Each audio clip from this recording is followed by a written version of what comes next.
Welcome back, everyone. You're listening to the official English channel, and we're really glad you joined us today. I'm Sophia. And I'm John. It's always great to spend time with our learners. How are you feeling today, Sophia? I'm doing really well. I've been looking forward to recording this episode because we're focusing on something simple, friendly, and very useful. How about you? I'm doing great too. Helping people practice English is one of my favorite things. Every episode feels like a chance to make learning easier and more enjoyable. Exactly. And today we're going to walk through a short, everyday conversation. It's the kind of dialogue beginners love because it's clear, natural, and full of helpful expressions people use in real life. First, we'll listen to a little scene between two friends. And don't worry if you can't catch every single word. Listening without pressure is one of the best ways to improve. After the dialogue, John and I will slow things down and talk through every part of the conversation. We'll explain the expressions, give examples, and share tips, so everything makes perfect sense. Before we get into it, please support the channel by subscribing and hitting the like button. When you interact with the channel, you help us reach more learners around the world. And we really appreciate it. Now, let's jump into the conversation between the two friends. All right, let's start breaking down what they said. The conversation begins with one friend greeting the other with a simple, natural question. This kind of opener is something you'll hear every day in English-speaking environments. Yes, asking someone how they're doing is one of the most universal ways to start a conversation. And the response is polite and complete. He even returns the question, which keeps the exchange balanced. That's something new learners sometimes forget, but it's important. After the greetings, they move to something very common in English conversations, talking about the weather. It's small talk, but it helps people feel comfortable. Describing the day as sunny and warm is an easy way to set a positive tone. Exactly. And if the weather were not nice, they could have used other basic adjectives like rainy, windy, or cold. Even people who have known each other for years often begin conversations this way. It's friendly and neutral. Then the topic shifts. One of the friends asks whether the other is free on Saturday. This is a great example of how to introduce a new subject naturally. The word listen is what we call a soft signal. It prepares the listener for a small change in direction. And the question itself is very useful.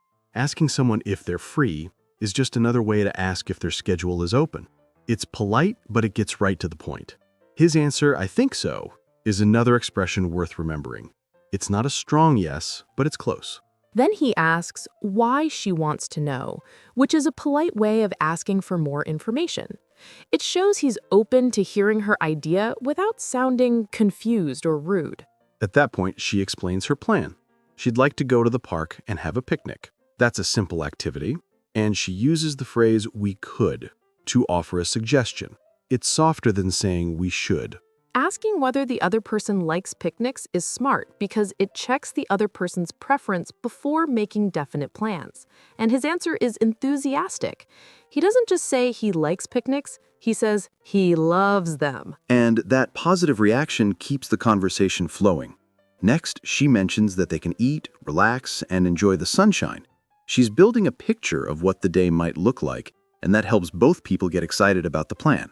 When he says, "sounds wonderful," that's another great phrase. It tells the other person that the idea is appealing without repeating the same words. After that comes something we all have to do when planning things, figuring out who will bring what. She offers to make sandwiches and politely asks whether he can bring drinks. Notice how she uses "can you" to make a polite request. Exactly. It's a useful phrase because you can use it in almost any situation. He responds with, "of course," which shows he's completely willing to help. He also checks by asking if his choice of drinks is okay. That shows good manners. Then she suggests bringing fruit, and she uses the word "maybe," which makes the suggestion sound gentle, not demanding. He agrees and adds apples and bananas to the list. After thanking him, they move to the next step, organizing the details, time and place. These two questions appear in almost every plan. He asks what time they should meet, and she suggests meeting at 1 o'clock near a large tree in the park. Repeating the plan back is another good habit. It prevents confusion and shows the speaker has understood everything correctly. Then he says he'll be there, which confirms everything. They both express how excited they are for the picnic. And finally, they say goodbye in a friendly, simple way. Phrases like "see you Saturday" are very common and easy to use. It's such a clear, polite conversation, and it includes useful expressions that beginners can start using immediately. Absolutely. And now that we've walked through it, let's continue exploring the ideas behind the dialogue so learners can understand even more deeply. For example, greetings might look simple, but they're a key part of sounding natural. Yes, asking someone how they're doing is one of the most universal ways to start a conversation. And many learners limit themselves to saying, "I'm fine," but in everyday conversations, native speakers often use other expressions like "I'm doing pretty well," "I'm good," or "I'm hanging in there." Learning a few variations helps conversations sound more natural. And weather talk might seem small, but it's actually a helpful tool. It gives you something easy to say when you don't know what topic to start with. Even people who aren't close friends often use it to keep conversations comfortable. Right. Talking about the weather is like warming up before a workout. It helps ease you into the conversation. And because everyone experiences the weather, it's something you can always comment on. When they shift to making plans, the conversation becomes more purposeful. Words like free, maybe, could, and let's are soft, flexible expressions that help keep the tone friendly. And when they ask each other questions, each question has a clear purpose. Are you free on Saturday? Checks availability. Why do you ask? Seeks information. Do you like picnics? Checks preferences. These are common structures you will hear often. Then the planning part shows how English speakers share responsibility. She offers to bring one thing and he offers something else. This kind of balance is very natural in social situations. And when they confirm time and place, they do it in a specific way that avoids misunderstandings. Being clear is important because English speakers often meet in large public areas. Small details make everything easier. And one of my favorite things about this conversation is how polite both speakers are. It's simple politeness, but it goes a long way. People respond very positively when you say things like "thank you, of course," and "is that okay?" I agree. Good conversation habits make communication easier, especially for beginners. And now that we've explained the basics, we can continue expanding on these ideas so learners pick up more natural patterns. One thing many learners overlook is how often English speakers use softening language. Words like maybe, could, might, and I think help keep a conversation comfortable. They make suggestions sound friendly instead of forceful. For example, when she says they could have a picnic, it shows she's offering an idea, not demanding an activity. That small difference keeps the conversation relaxed. Exactly. And another important point is how they take turns speaking. Notice how neither person talks for too long at once. Their sentences are short and clear. This makes the exchange smooth and easy to follow. Beginners often feel worried about saying too little, but simple sentences are often the most natural. And when they ask each other questions, every question helps the conversation move forward. Good questions show interest. When he asks what he should bring, he's showing that he wants to be helpful. That's something people really appreciate in everyday life. Speaking of being helpful, repeating the plan is such a valuable habit. If someone says a time or place, repeating it back shows you heard correctly and prevents misunderstandings. It's especially important in English because sometimes numbers or times can sound similar. Confirming prevents problems later. Yes, and repeating doesn't make you sound strange. It actually makes you sound responsible and thoughtful. It shows you're ready to meet and that you care about getting it right. Even native speakers repeat plans all the time. There's also something else worth noticing. Throughout the conversation, the tone stays positive. Even when asking questions, both speakers keep a warm, friendly attitude. Tone matters just as much as vocabulary. You can use simple words, but if your tone is pleasant, you'll always sound natural. And when they end the conversation, the goodbye is short and familiar. Instead of long formal sentences, they use everyday phrases like, "See you on Saturday." These expressions are common in both casual and semi-formal conversations, so learners can use them in many situations. What I love about dialogues like this is that you can take the exact structure and use it in your own life. For example, if you want to invite a friend somewhere, you can follow the same pattern. Ask if they're free, give a simple suggestion, ask what they prefer, and clearly agree on a time and place. And you don't have to memorize the exact words from the original conversation. What matters is understanding the pattern. Once you know the structure, you can replace the activities, times, and places with anything you want. For example, instead of a picnic, you could talk about going to a cafe, taking a walk, or watching a movie. Let's explore a few examples to make this even clearer. Suppose you want to invite someone to a coffee shop. You could say something like, "Are you free this afternoon?" If they say yes, you might continue with, "I was thinking about checking out a new cafe. Would you like to join me?" It uses the same structure as the original conversation. And if you're the person being invited, you could respond in different ways. You could say, "That sounds great," or "I'd love to," or even a softer, "That could be nice." All of those are friendly and natural.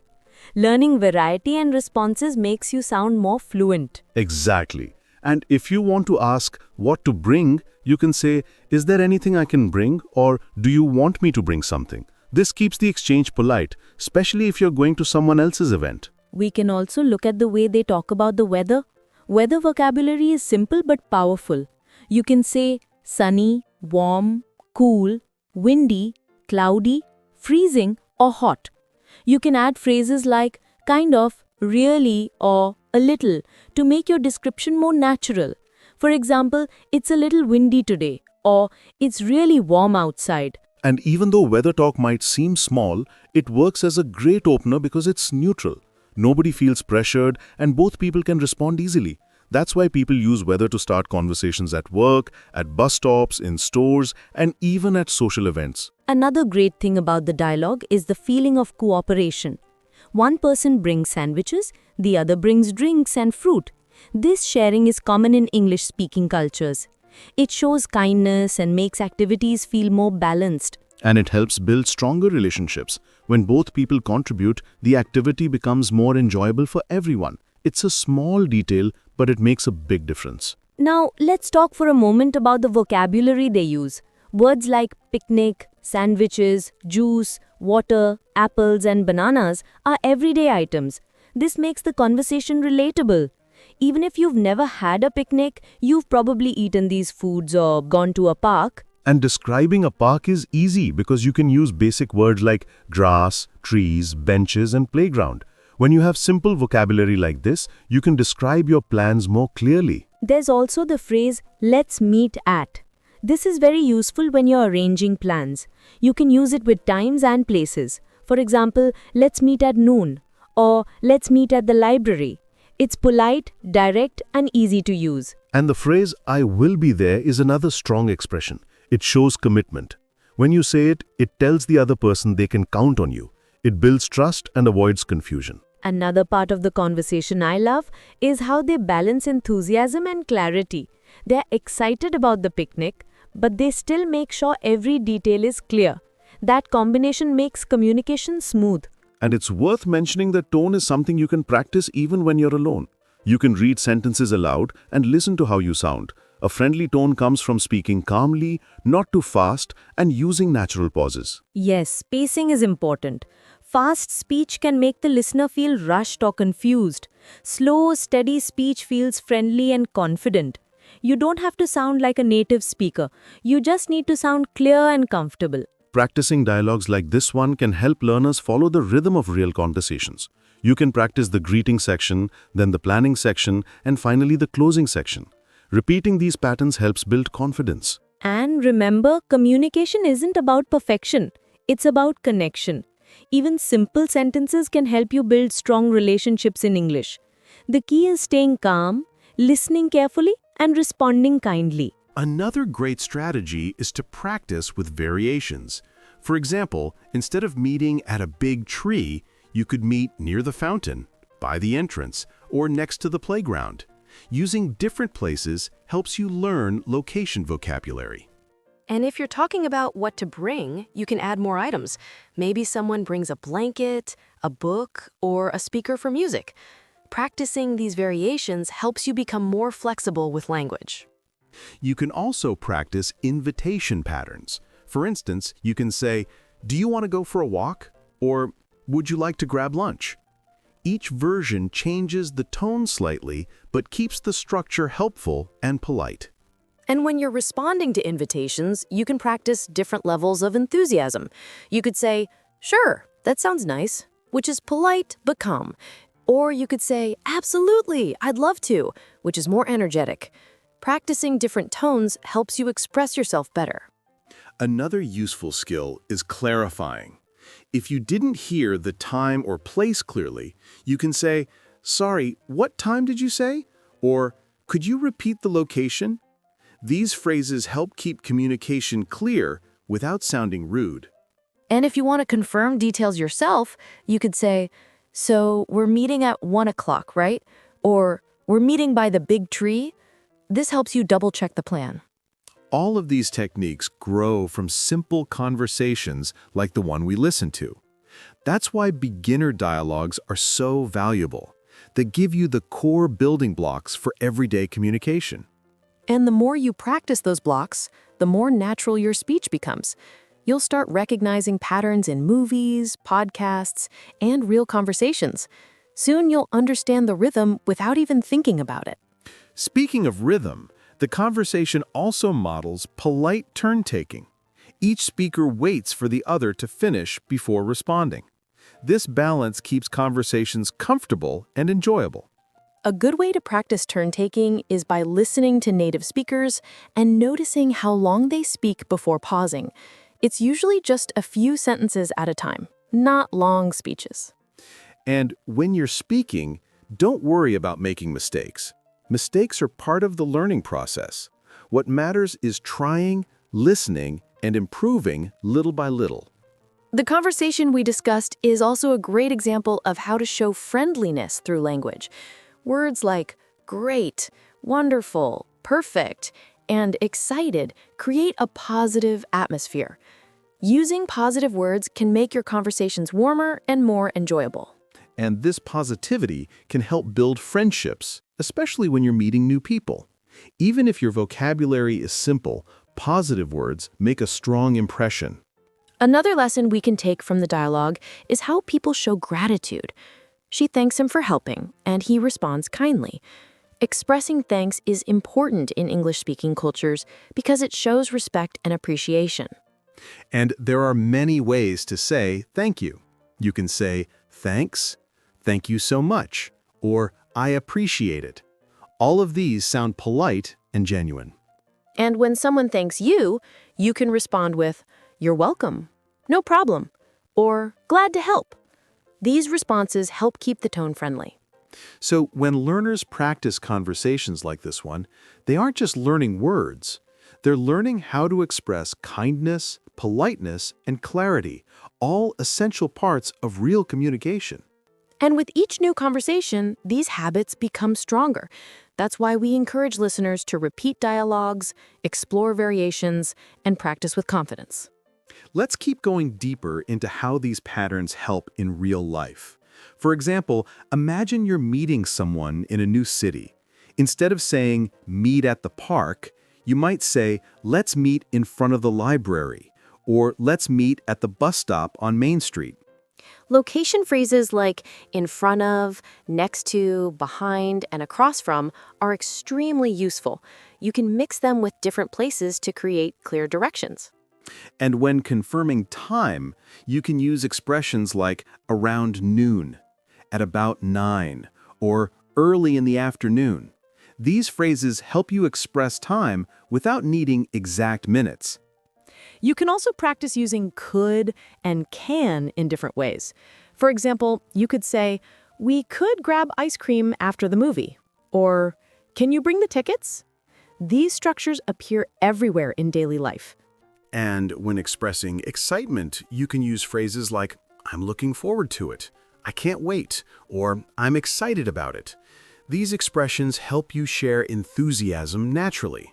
All of these tools help learners sound more confident and ready for real conversation. And that's exactly what we want for everyone listening today. Now that we've covered expression, politeness, structure, and vocabulary, let's continue exploring how learners can practice these skills on their own, even without a partner. One effective method is shadowing, where you listen to a line of dialogue and repeat it aloud. You mimic the tone, rhythm, and pace. Over time, this helps you sound more natural. Another method is rewriting the same conversation with different details. For example, instead of a picnic, imagine two friends planning to study together. You can follow the same steps: greeting, checking availability, suggesting an activity, sharing tasks, confirming details, and saying goodbye. Yes, the structure stays similar, but the topic changes. This is how learners become flexible speakers. They learn to shift vocabulary while keeping the conversation pattern intact. You can also practice spontaneous responses. For example, imagine someone says, "Are you free on Friday?" You can practice answering with yes, no, maybe, or "I'm not sure yet." Practicing multiple responses prepares you for real conversations. And you can practice speaking slowly, clearly, and confidently. Confidence doesn't come from knowing every word. It comes from being comfortable with the words you already know. Exactly. And the dialogue we studied is a great example of how simple language can still sound natural and friendly. Even basic words can create a strong conversation when used well. We've covered a lot, but exploring these details helps learners fully understand how everyday English works. And the more you hear and practice these patterns, the easier it becomes to use them naturally. Let's continue expanding on some of the most important expressions from the conversation so listeners can learn them deeply. For example, questions like, "Do you like?" are incredibly useful. You can ask about activities, foods, and hobbies. You can say, "Do you like swimming?" or "Do you like Italian food?" And if you want to ask about plans, you can use "Are you free?" or "Do you have time?" These phrases help you coordinate schedules with friends, coworkers, or classmates. To make suggestions, you can use "we could," or "maybe we can," or "how about we?" For example, "How about we meet earlier?" or "maybe we can grab lunch." And to respond to suggestions, you can say, "Sounds good. That works for me." Or, "I'm not sure." Practicing these responses helps you express your preferences politely. And to offer help, you can say, "I can bring that," or "I can help with that." These expressions show your willingness to contribute, which strengthens relationships. So the conversation gives us more than vocabulary. It gives us patterns we can use again and again in real-life situations. Practicing these patterns is the key to fluency. And the best part is that beginners don't need complicated grammar to communicate. Simple structures like "I am," "you are," "I can," and "let's" are powerful tools. When you combine these simple patterns with polite tone and positive words, you sound natural, confident, and friendly. And that brings us to one more point: consistency. Learning English isn't about memorizing everything at once. It's about practicing a little every day. Even 10 minutes of listening or speaking helps. Yes, consistency builds confidence. And as you build confidence, conversations become more enjoyable. You'll start noticing progress without even realizing it.